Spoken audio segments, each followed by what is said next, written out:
now!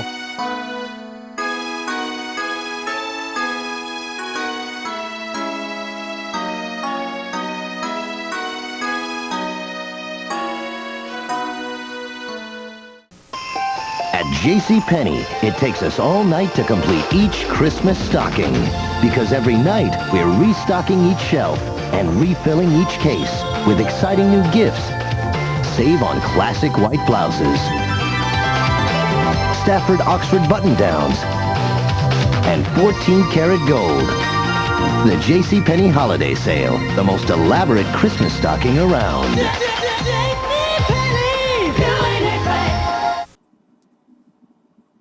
Merry Christmas Eve, everyone, and welcome back to Nostalgic Christmas 2017.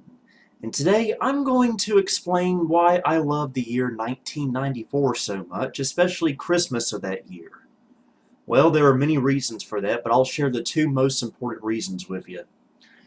1994 to me was one of the most 90s feeling years of the decade, where pop culture and the overall feel of everything was just right.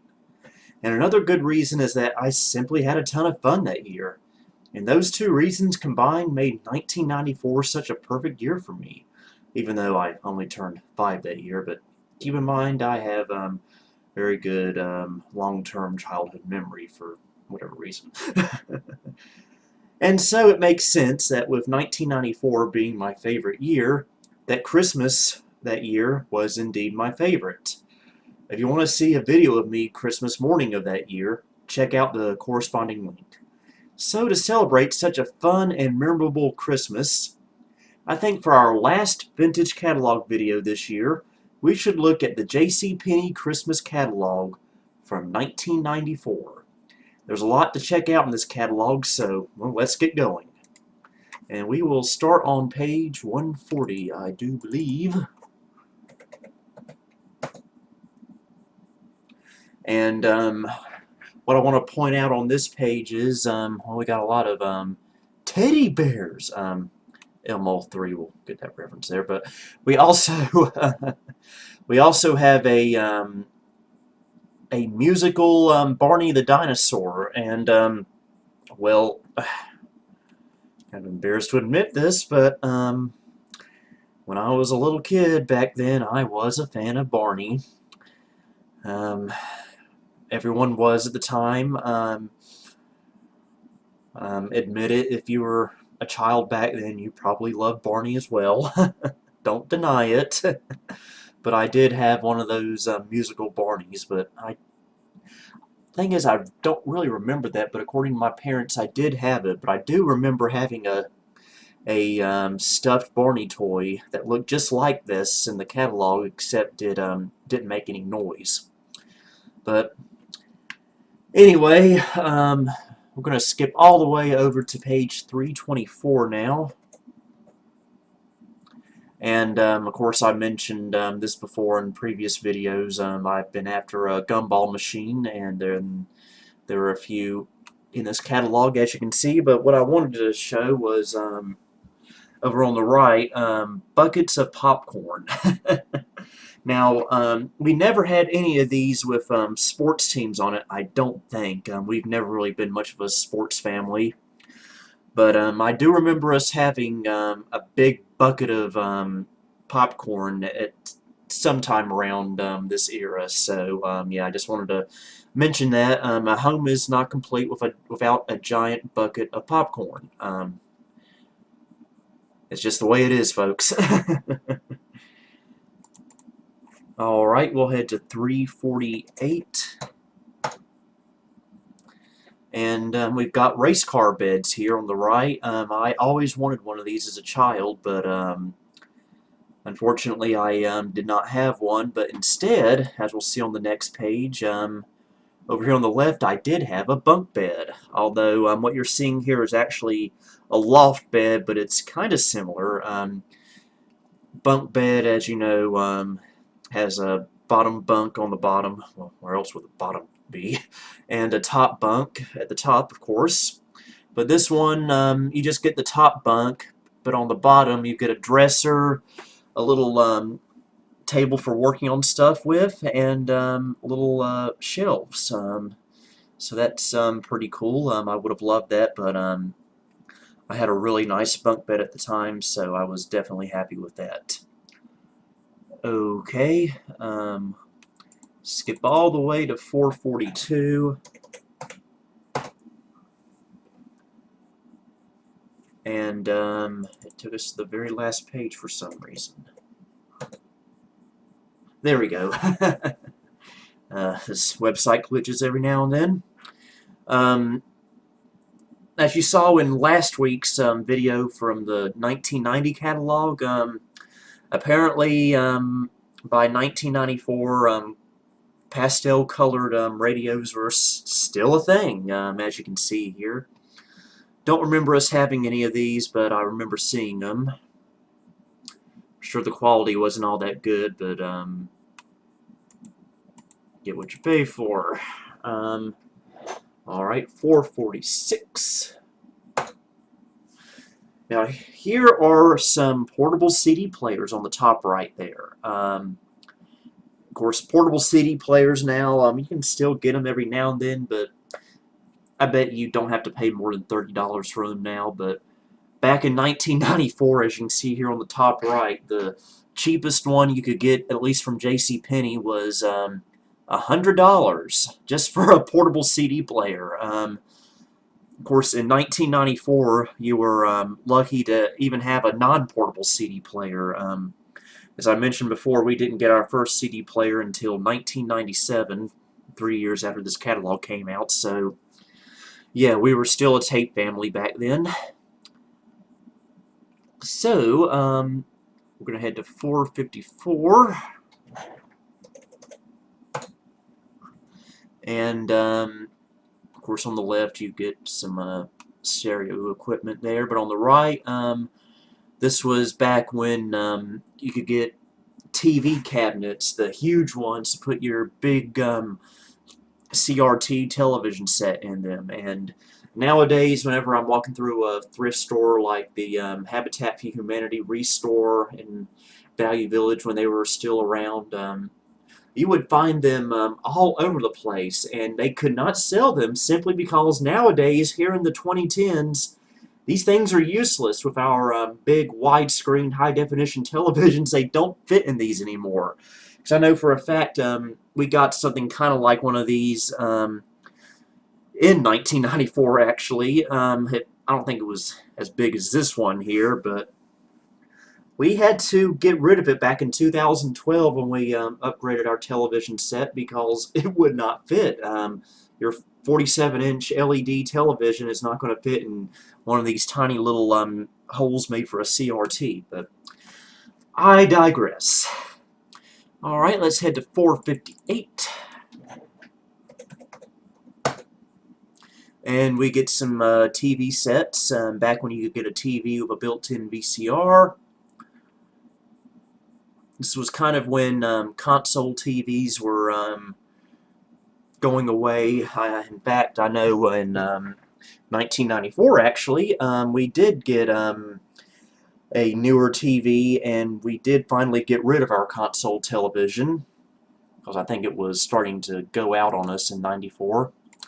Although, as you can see on this page here, you still could get a couple of console televisions. You could get this GE 25-inch unit in mono, or this 25-inch unit from RCA in stereo. So yeah, I'm trying to see if they had our TV in here that we had back then. Do not see it, but of course I think we may have gotten ours from Circuit City. I think it was a Panasonic, which a few months later, in the early part of 95, my dad decided to replace with a JVC for some reason. I think it worked better with our surround sound system or whatever. Okay, we'll head over a page, and CD Interactive, a new home entertainment system. If you don't know what this is basically the Philips CDI. It's become kind of a meme here on the internet, especially the Hotel Mario games and the Zelda games you could get with it, with the very, very, very bad acting. It was a flop, a very big flop, and for many, many reasons. And of course, on the right there, you get some camcorders. Alright, we'll head to 462. According to my notes, we're going to be looking at same thing because I put in the wrong number. According to my notes on 466, we're looking at some VCRs, and obviously 1994 beta was long, long gone, and it was just a VHS-only world, unless you're a videoholic. So, yeah, look at the top left here. That is a nice-looking Sony VCR there for $500. And there was even a on right below that a JCPenney branded VCR. I don't know who manufactured that for them. By the way, I never remember seeing any electronics at JCPenney growing up, and you still don't. JCPenney stores are primarily for clothes and fashion and stuff like that. Stuff I'm really not that interested in. Because yeah, I don't know. I'm just getting ahead of myself here. So, yeah, some nice VCRs there. So we're going to head to 470. I believe we're going to look at some computers. And not just any computers, Packard Bell computers. If for those of you who have never seen this channel before, my childhood computer was a Packard Bell, and I collect Packard Bell computers these days from the 90s. And these two Packard Bells you see up here on the right side, these little desktop units, I believe were made right after Packard Bell debuted their Face of Technology logo and started having more wavy case designs that we all know and love. And this one here on the top is a I can't tell you the model number, but it's got a 486SX clocked at 33 megahertz and a 340 megabyte hard drive for $1,500. And on the bottom here, we've got a more budget-oriented unit, a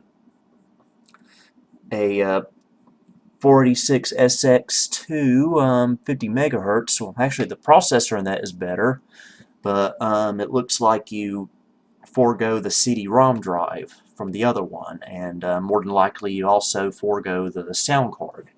But you do get a nicer CPU in it. And on the right here are some Acer computers. Yes, Acer was around back then. And so yeah, and it looks like these came with Navigator as well. Of course, we would not own a computer until a year later in December of 1995. But that's what was available computer-wise back then.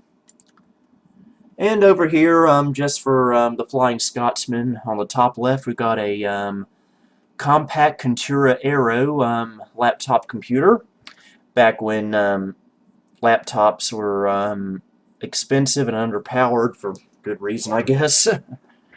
And this came with a 486SX clocked at 25 megahertz, 170 meg hard drive, and 4 megabytes of memory. And I can tell from the picture it was a monochrome screen. And elsewhere on this page, you get a lot of handheld organizers. Back in the 90s, handheld organizers were a big thing. But if you ask me, yeah, I never really cared for them, and I still don't. Okay, we'll head to 476. And we get some telephones. This Mickey Mouse telephone right here I actually do own, although mine's a little bit older. I got it for Christmas in 1991, and I believe it came from Montgomery Ward at Carolina Circle Mall. But we do have that telephone. Actually saw it in an antique store the other day being sold for $70. So I guess it's worth something, but I'm definitely holding on to it because it's kind of a piece of my childhood.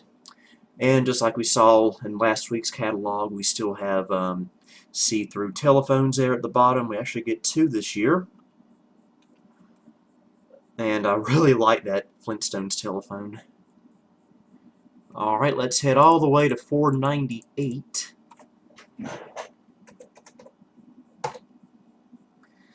And what I want to show here are some Rugrats dolls. We've got Tommy and Chucky. I would have loved to have those back then because back in '94 I was obsessed with Rugrats. Still love them. And I'm surprised I did not have those Rugrats toys growing up. So we'll head to 502. My mouse will cooperate.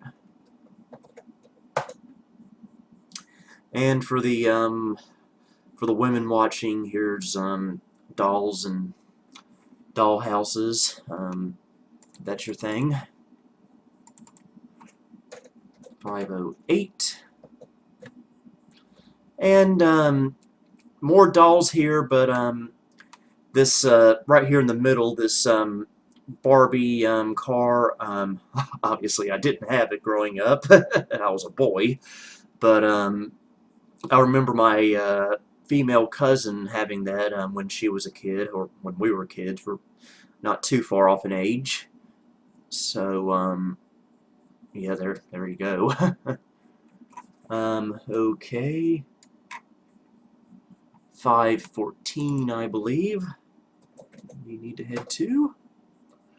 And right here are some Polly Pocket toy sets here on the bottom left, the Polyville Super Set. I had a few of these little sets growing up, and I enjoyed them, and this was because I thought these were intended for both boys and girls. I didn't think it was mainly a girl thing, but hey, don't judge me. So, I believe we need to head to 518.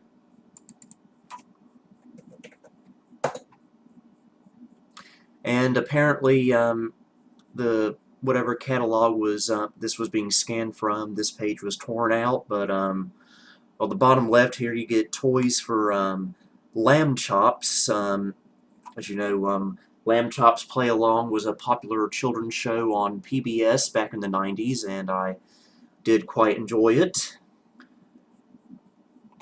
And now we need to head to, I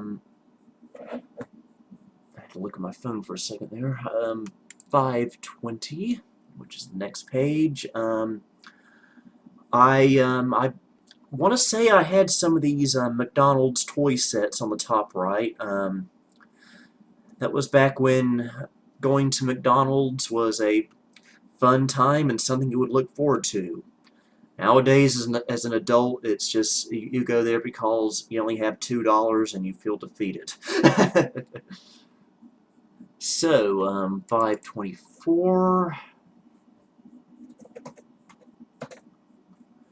For my 6th birthday in 1995, I got this Dirt Devil vacuum toy at the top left. It actually did, I think it did vacuum up for real. And I only used it for one night until I vacuumed up something I shouldn't have. And I think it still probably worked, but it made a horrible noise and it scared me to use it anymore. But childhood logic, I suppose. Alright, 540. And here's some roller skates and roller blades. I always wanted some of these as a child, but my mom never let me have these, along with skateboards. Thanks, Mom.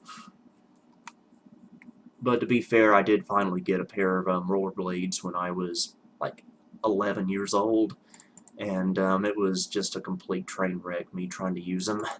I have never been known for my grace and coordination. Okay, 548. And more tints here, but on the top right here we see Power Rangers. Never really into Power Rangers like a lot of other kids my age were, but I remember in kindergarten, when I first started kindergarten, actually in 1995, we a bunch of kids taught me into watching Power Rangers, and I was a fan of Power Rangers for exactly one day until I lost interest. I think I mainly did that just to fit in with the other kids, but yeah, not really my thing. But if it is your thing, good for you. Alright, we'll head to 556. I'm showing this because on the bottom right here is a toy fire truck, and I've said this before and I'll say it again. Growing up back in the day, everyone, and I mean everyone, had to have a toy fire truck. And I wouldn't be surprised if kids nowadays still have them. They're just timeless. Alright, we hit 562. And right here in the middle is the Tonka Smokin' Semi, and I believe I have a commercial for that. Now Tonka hits the road with the new Smokin' Semi. Crank the motor rev handle and watch real smoke come out of its stack. Smokin' Semi's got big sound and a big voice. Get out of my way! Tonka's new Smokin' Semi. Batteries and race car not included. Okay, let's move over to page 584. And right here we have some board games on the left, including Dream Phone, Ask Xandar.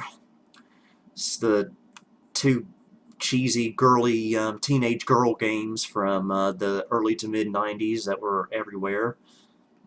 And you've even got Mr. Bucket. I did have a Mr. Bucket growing up. I actually got it for Easter in 1994. And on the right, we have something I'm sure you guys are excited to see. We have the Super Nintendo, one of my favorite consoles of all time. And in 1994, you could take one of these home for $130, at least from JCPenney. And we even have Mario Paint. Very fun game there. Create art, moving animation, compose music, and a mouse training game included. Battery backup allows you to save work. Don't remember being able to save work on there, but it's been a while since I've used that. And I didn't know they had a Mario Fun with Numbers game, and I knew there were a few Mario edutainment games on the Super Nintendo, like Mario Was Missing and Mario's Time Machine, but I don't remember their Mario Fun with Numbers. I'm sure it was crap. Alright, we'll head to the next page, and we got some more Super Nintendo games, including I just noticed this, the elusive Home Improvement game. And I gotta tell you right now, Home Improvement is my favorite sitcom of all time. Love that show. Love Tim Allen. Hilarious stuff. But from what I've heard, the Super Nintendo game was not only rare, but also horrifically terrible. I believe I had the Home Alone 2 game growing up, but from what I remember, I could not figure that out. Actually, I did not have it on the Super Nintendo. I had it on the Game Boy. It might have been better on the Super Nintendo, but I doubt it. And on the right, we've got the Model 2 NES that I believe came out in 1993. Very cool unit, but it's only RF, no composite on there. But there are mods you can make for that to make it composite. Surprised for a system that came out in 1993 that they would forego composite. I figured that was pretty much standard on everything by then, even for something budget-oriented like that. But oh well. And we got some NES games there too. Alright, next page we've got the Game Boy, Game Gear, had both growing up, although my Game Boy was a Game Boy Pocket, and I'm happy to say that both my Game Boy and my Sega Genesis I still own, and they still work perfectly. Although the the Game Gear needs some batteries. Speaking of Genesis, we've got a few Genesis games here on the right, including Sonic 3.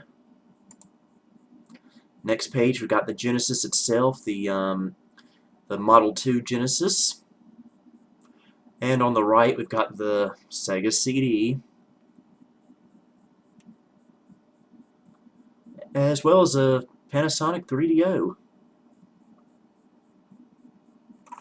Alright, need to head over one more page, and we get to see some handheld games from Tiger. I've said all there is to say about these things. Alright, we'll skip over to 598. Got to show the Power Wheels Jeeps. They had one for boys and one for girls. I had the girl one. Just kidding. I had the boy one, although mine was the plain red one, not this Sahara styled one. But like I've said before, I loved that thing. Loved it. And we'll go to 608. Get near the end, folks. And right here we have, on the top left, the Fisher-Price Adventure Castle. I got that for, I can't remember if it was my birthday or Christmas in 1995 from my aunt. But I did play with that quite a bit. I especially love the little cannon on top. Alright, we'll head to 616. If it'll let me. And on the bottom left, we've got a lamb chop tape player. I absolutely would have loved to have that back then. It was actually a recorder as well. And some cheap walkie-talkies that probably didn't work well. Top right here, you get some super large building bricks. I remember the nursery in church had these. I'm pretty sure everyone had those back then. Alright, we'll head to 622. And we get the Erector Sets and the Connect set there on the bottom. I believe Connects had only been out for a year now. I think it came out in '93. And again, I have a commercial. Connects.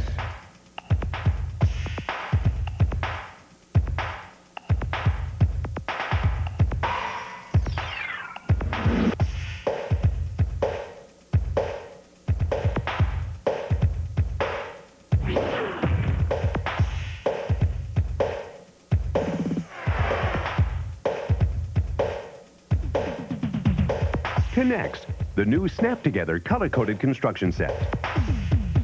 Alright, we'll head on over to one last page, to 630.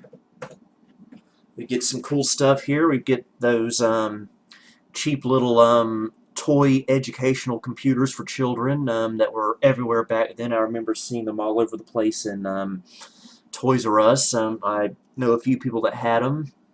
I didn't, but still pretty cool. And we also have the VTech Master Video Painter. This past summer at Value Village, before they went out of business, I actually bought the original VTech Video Painter from the early 90s, which I plan to do a video about someday, probably sometime in 2018. So definitely look forward to that. And we get some more computers here, along with a what looks like a Geo Safari and a VTech pre-computer power pad. I think that's probably the best you could have gotten as far as the educational toy computers back then. And that's it. of all the vintage catalog videos I've done for Nostalgic Christmas this year, I gotta say this was definitely my favorite one. 1994, I was doing so much back then with all this stuff, so it's really cool to go back and look at all the toys that I had back then and all the toys that I wanted to have back then. And I hope you enjoyed seeing all this nostalgia as well. Got one more video. Tomorrow is Christmas Day, for those who are living under a rock. But tomorrow I do have a big video planned. I'm not going to tell you what it is. You may be, you'll probably be very excited when you see it, or very disappointed. Either way, it's coming tomorrow. So hopefully we'll be able to conclude Nostalgic Christmas 2017 on a high note. So until tomorrow, this is Billy Core again saying Merry Christmas Eve and signing off. Thank you for watching my video. If you liked what you saw, please like, subscribe, and follow me on Facebook, Twitter, and Instagram. The addresses are located at the bottom. Until next time, this is Billy Core wishing you a Merry Christmas and a Happy New Year.